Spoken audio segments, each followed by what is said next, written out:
Bob, do you reckon there's many politicians of conviction in the House today? See, there's 4 there that have been elected as independents. They owe their position in the parliament to the people that live in inner Sydney in the case of Di Lee, or in Orange in the case of Andrew G, or Rebecca Sharkey in the hills outside of Adelaide, or myself, you know, in the wilds of North Queensland. We answer to an entirely different drum. We answer to the drum played by the people. Neil Turner, who should have been the Premier of Queensland, Neil used to say, all I got to do is keep 12 people happy. 3 people on my electoral council at home and 9 people in Brisbane on the State Executive Council. That's all I got to do, and I'll get re-elected forever.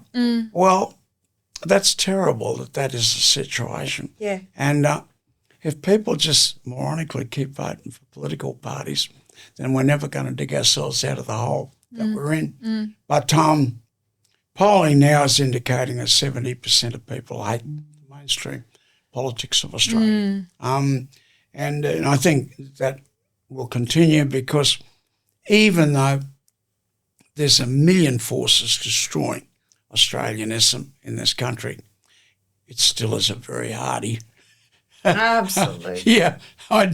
identification, marker and belief system.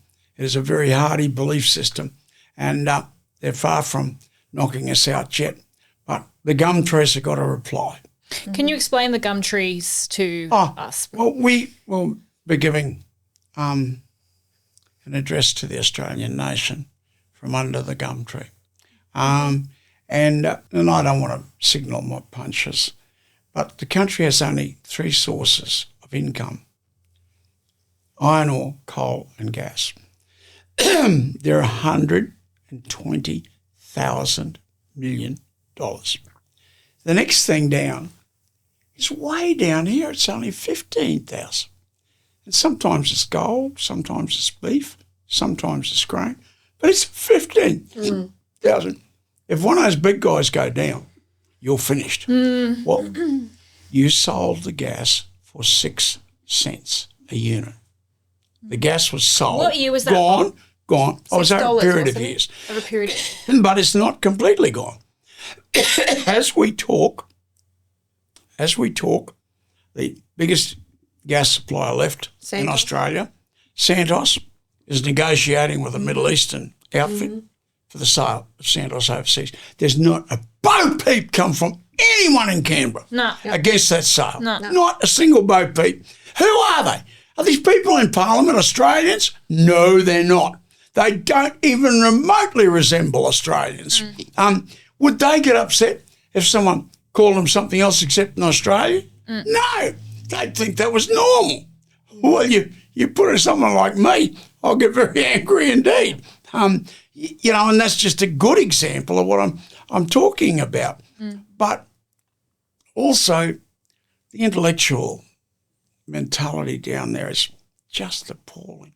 I could not believe if Queensland public servants under Bajocki Peterson were at a 10, people like the great Leo Hilscher, 2 of the 6 biggest bridges in Australia and quite rightly named after Leo Hilscher. But if you could go from a Leo Hilscher to the public servants in Canberra, like you're talking about a 10 and a 0, I just couldn't believe what I had to work with in Canberra after what I'd worked with in the Queensland. last 10 years, the spend on the public service and the size of the public service in Canberra has doubled. So from 50 billion, about 50 billion, 10 years ago, it was costing a year, and now it's at 100 billion. See, Sid Schubert, the head of government, and the head of Treasury, Leo Hilscher, who later on became the head of government, those 2 men, and I remember vividly sitting in Bajocki Peterson's office when he got a call from Les Thies.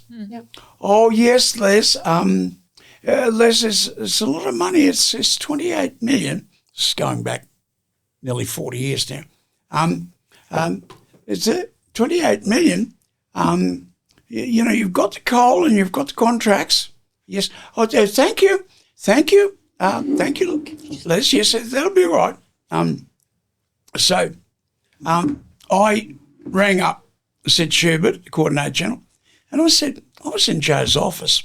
Did I just hear you people negotiate a new town, a new mine, a new railway line, all in the space of about 17 minutes? He said, yeah, well, why should it require any more than 17 minutes? You try to get a mine going now, I wish you well. I would say that 7 years would be going good. Yeah. You'd be going good if you could get it done in 7 years. So but where did it go? Where's it gone wrong then? From those days to now, what's been the cause of the shift in governments being able to govern, as a former senator in the Labor Party once said to us? When I had to run for Parliament, I wanted to run under the banner of the Country Party, and we had 600 members. And those 600 members, I had to please 600 people scattered throughout the Midwest of North Queensland. Now, I would have to please maybe 5 people in Brisbane. See, I had to please 600 people in little towns in North Queensland. Now the Member of Parliament would have to please 3 or 4 people in Brisbane. So are you saying that that's the difference? The pre-selection process has been so centralised that you no longer have political representatives that are representing their electorates. And they're representing a party. It begs the question as to why we've moved from popular endorsement. I mean, in America, if you're going to run for the Republican Party, you've got to run for the Republican endorsement first. Every single person in the electorate gets a vote who's a registered Republican, which is about half the electorate.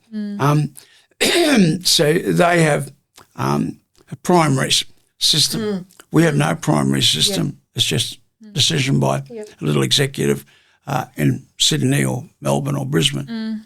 Yep. But do you think that the political parties, if they did want to rescue themselves, could possibly rescue themselves if they were decentralising their pre-selection processes and they actually had a serious look at the way that they pre-select and what they do?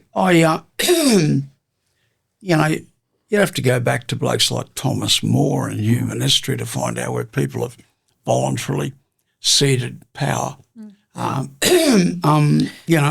He was running England for Henry VIII, and he proposed in Utopia, very small book, he proposed that 100 people should elect 100 people should elect 100 people to elect a king.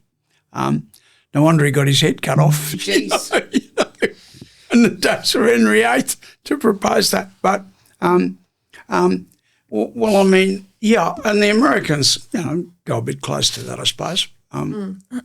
Bob, do you also think that the difference between the old days, the good old days, the walking with giants days, and today is that the politicians that were representing the communities had real world experience in trades, in industry, in getting their hand, wearing hard hats, that kind of thing, whereas today they seem to be all double degree done nothings? Well, I can't speak about other states in Australia, but obviously I'm more qualified probably than anyone else in Queensland history to speak about Queensland.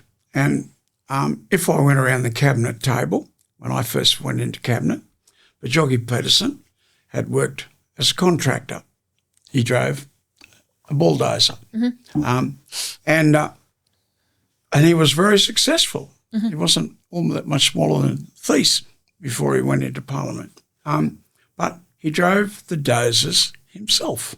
He put up the fences on the farms the farm that he inherited, he put the fences up himself. And when he bought the 2 neighbouring farms, he put the fences up himself with his own 2 hands. Bill Gunn had 2 butcher shops. He drafted the cattle, mustered the cattle himself. He had 3 small holdings, and and he did the butchering himself in his butcher shops. The third one, Lynn Powell, was a school teacher, but he was also a preacher in the Presbyterian Church as well, and he was also head of the Boy Scouts for Queensland, as was his great-great-great-grandfather who founded the Boy Scouts. But, you know, they were all people that were out there in the real world.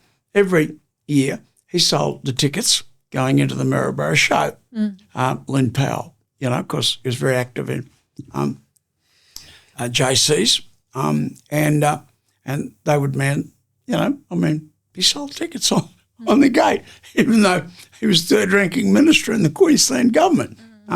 But what I'm saying to you, Russell Hens had cut cane by hand as a young man.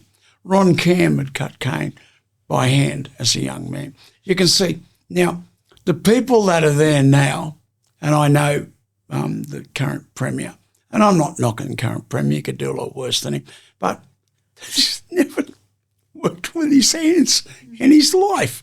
I mean, he's never worn steel-cap boots or a hard hat.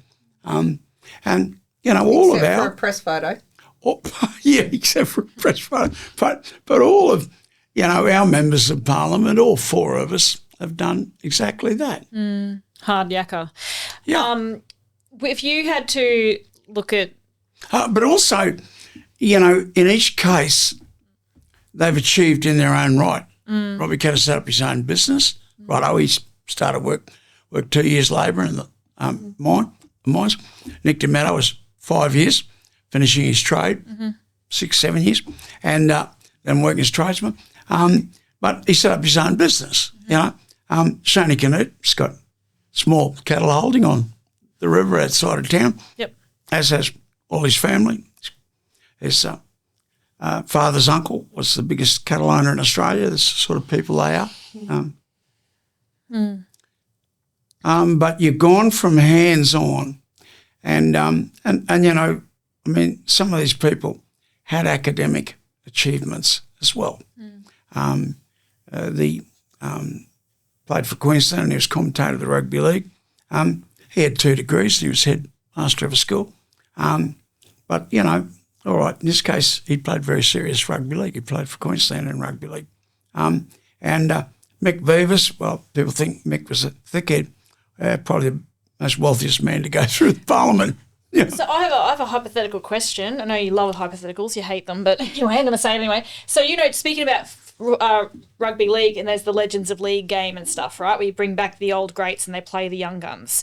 Do you think that in the House of Reps, if you had one side of the House now, let's say with the composition made up of both Labor and the Liberal National Party today on one side, and then the other side of the House and the opposition side were made up of all of those blokes from the old days, all those big dog politicians that you surrounded yourself with back in the day, and they were in there today battling it out over a question time. How do you think that would play out? Would they chew up and spit out the politicians on the other side today? Alive. Would there be an actual duster? alive. Like, how do you think it would play out in like a Legends of League kind of scenario in a question time situation? Well, humble as I am, I'm not really qualified to talk because I sat there for 6 years and I think I had 2 questions in the whole 6 years. And the reason that no one asked me a question was, I remember one of the questions, do you employ Mr. Lindsay Kimber? Is he employed on cattle work at Pumperau?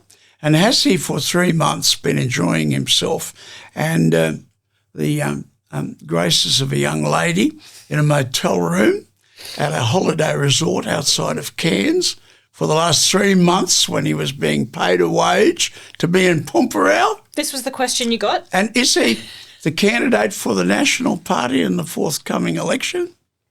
And as my microphone was going up, I've got about 3 seconds to think this out. And my thoughts were clouded by the fact that I was going to break Lindsay's neck when I got hold of him. I knew him extremely well. Figuratively. Figuratively. The jury's still out on that. Anyway, when the mic reached the centre, I said, Mr. Kimber is paid for two reasons. One, to get the cattle in, and the infinitely more important reason is to train and get the local people to look after the cattle themselves. Now, has he got the cattle in? And this is where, I know what I'm doing. There were 363 head of cattle ever mustered on Pumperau. When Mr. Kimber had finished, at the present moment, we're mustering over 6,000 head branded behind wire. So did he get the cattle in? Absolutely most brilliant achiever that we've ever seen in North Queensland, right? On the second issue, as to whether the first Australians are doing it themselves, well, the question implies that, of course, he's been 3 months at holiday resort in Cairns. So, I thank the member for his question because it clearly indicates that they are looking after the cattle themselves. Thank you for the question. And the entire house burst out laughing, because it looked like the impossible question. And you never got a question since. No. That was the second question I was asked after 4 years, and I never got another one. So the legend of Teflon Bob still nothing sticks. But you want to know what you're doing. You know what I mean? You want to know what you're doing.